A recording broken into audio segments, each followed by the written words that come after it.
Hi everyone, welcome to the channel. Today we are going to see semolina sweet corn masala bread. In my baking journey, this is something I would say a very unique bread that I'm attempting. But trust me, it turned out to be really super hit.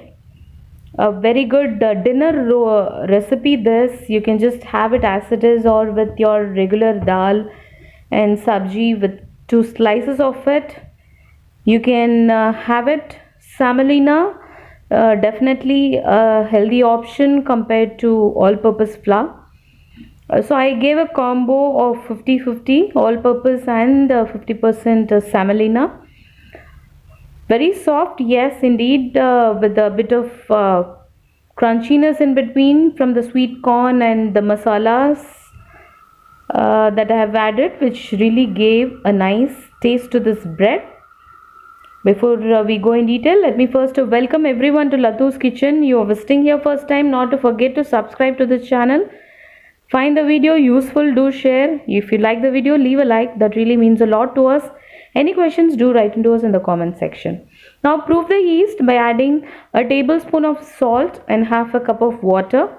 And first whisk the sugar well before adding your active dry yeast. If you're adding instant, then you got to add 1 tablespoon of instant yeast. If it is active dry, 1 plus 1/4 tablespoon. Add the yeast, give it a nice mix and leave it for 10 minutes. Keep it closed. Depending on the weather condition, it takes 10 minutes or 15 minutes for it to proof. It took approximately 10 minutes for me. You can see a nice frothy on top, which means the yeast is nicely activated, which we can use it for our sweet corn semolina masala bread. So the ingredients here is, of course, boiled sweet corn. Here crushed coriander seeds, dhania, which I have crushed it using mortar pestle, and chopped coriander leaves, some butter. These are boiled sweet corns which I have just crushed it.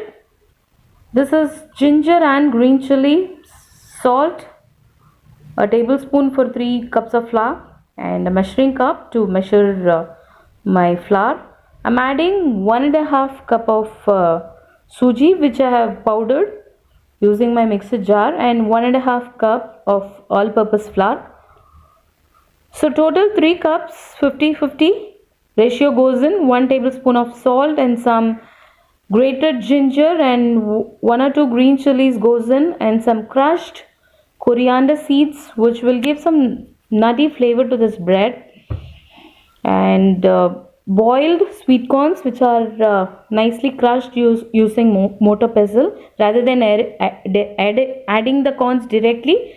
If you do this, it gives a nice texture as well. When you bite into the bread, it really gives a good feel. Now we'll mix all this gently. Butter as well goes in, 1 tablespoon of butter. Room temperature, yes. Just mix it well using half a cup of water. I've used total 1 cups, which includes the water which I've used for proofing the yeast. So once it is nicely mixed, then transfer this to the work surface or a wider plate and knead for nice 10 minutes. Keep a timer, not more than 10 minutes. Too much of a kneading will make the bread harder. So knead for a nice 10 minutes exactly. In between, you may want to add a little bit of oil by in your hands so that it doesn't stick onto your hands. Using a scraper, you can scrape the dough and nicely mix, knead it for good 10 minutes. Dust little bit of flour, not too much. After 10 minutes, you will see a nice soft bouncy dough. Here it is, which is ready. Now this dough needs to be nicely coated with oil, and also the vessel that you're going to keep also to be coated with nice oil.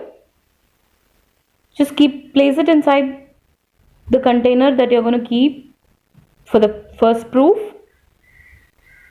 Here you go. Leave it for 1 hour, or depending on the weather it may take sometimes 1.5 hours also. It took for me 1 hour for the first proof. Cover it with a damp wet cloth, and after 1 hour you can see it's nicely proofed. Punch it gently to release the air bubbles and transfer that to a separate plate. Depending upon your bread tin size, you just shape it, the dough, roll it, seal the edges, roll it, seal the edges likewise. Towards the end, seal the edge nicely, give it a good shape on the sides. Insert all the excess to the down part and ensure it is nicely sealed both sides as well the edges, and then transfer this gently to your baking tray. Little bit of oil on top and cover it with a cling wrap, or since I couldn't buy due to lockdown, I have used aluminum foil, which really did the work. After 40 minutes, second proof, it took 40 minutes. Let me show you, nicely proofed. You can see now a good shape. Now top it with anything of your choice, oats or sesame seeds. Today I have used sesame, or even flax seeds you can use. Brush it with milk. This goes into the oven, preheat for 15 minutes and bake it at 200 degree for 40 minutes. It took 40 minutes for me. Again, the timing depending upon the oven that you're using. First I kept 30 minutes, it didn't happen, then I have to keep more, 30 minutes, and I kept the upper rod towards the end for a few minutes to get the top golden. Take it from the oven once it is baked and rub it with butter so that it maintains soft. Here you go, a delicious semolina sweet corn masala bread. A very tasty bread this. You can just have it as it is, or you can serve it along with any of the sabji that you have made for your dinner, or even you can use it as a sandwich. Just slice it, add some mint chutney, and you can just have it as it is. It really tastes too good. Semolina, we always make upma, sheera and so on. Here is a new bread recipe with the goodness from the sweet corns.